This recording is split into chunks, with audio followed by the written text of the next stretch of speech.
ബദാം മിൽക്ക് കുടിച്ചാണ് ഇന്നത്തെ ദിവസം തുടങ്ങിയത്. ഇന്നലെയാണെങ്കിൽ കൈതച്ചക്ക വാങ്ങിയിട്ടുണ്ടായിരുന്നേ. അതൊരു കൊതിക്ക് വാങ്ങിയതാണ്. അപ്പോൾ കുറേ നാളായി ഞാൻ കൈതച്ചക്ക കഴിച്ചിട്ടും. അതുകൊണ്ട് ഞാൻ കുറച്ച് കൈതച്ചക്ക മുറിച്ചിട്ട് ഉപ്പും മുളകും കൂടെ പുരട്ടി കഴിച്ചു. പിന്നെ അത്യാവശ്യം മധുരവും പുളിയും ഉണ്ടായിരുന്നതുകൊണ്ട് ഞാനത് വേറൊരു സംഭവം ഉണ്ടാക്കാൻ വേണ്ടി കുറച്ച് മാറ്റി വെച്ചു. അതെന്തിനാണ് മാറ്റി വെച്ചതെന്ന് ചോദിച്ചിട്ടുണ്ടെങ്കിൽ ഈ തേങ്ങയില്ലാതെ കൈതച്ചക്ക പുളിശ്ശേരി വെക്കാൻ വേണ്ടിയിട്ട് ആണ് കേട്ടോ മാറ്റി വെച്ചത്. അപ്പോൾ ഇന്ന് ചോറിൻ്റെ കൂടെ നമുക്ക് കൈതച്ചക്ക പുളിശ്ശേരിയും പിന്നെ പപ്പടവും കോവയ്ക്ക മെഴുക്കുവരട്ടിയായിരുന്നു. അങ്ങനെ ഉച്ചയൂണും കാര്യങ്ങളൊക്കെ കഴിഞ്ഞു. അത് കഴിഞ്ഞപ്പോഴത്തേന് ഞാൻ ബീച്ചിൽ പോയിട്ടുണ്ടായിരുന്നു.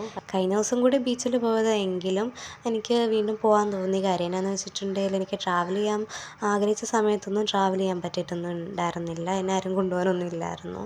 പിന്നെ ഇപ്പം ഹെൽത്തിൻ്റെ കാര്യത്തിൽ ഞാൻ ഓക്കെ അല്ലെങ്കിൽ പോലും എൻ്റെ ആഗ്രഹം കൊണ്ട് ഞാൻ പോകുന്നതാണ് കേട്ടോ.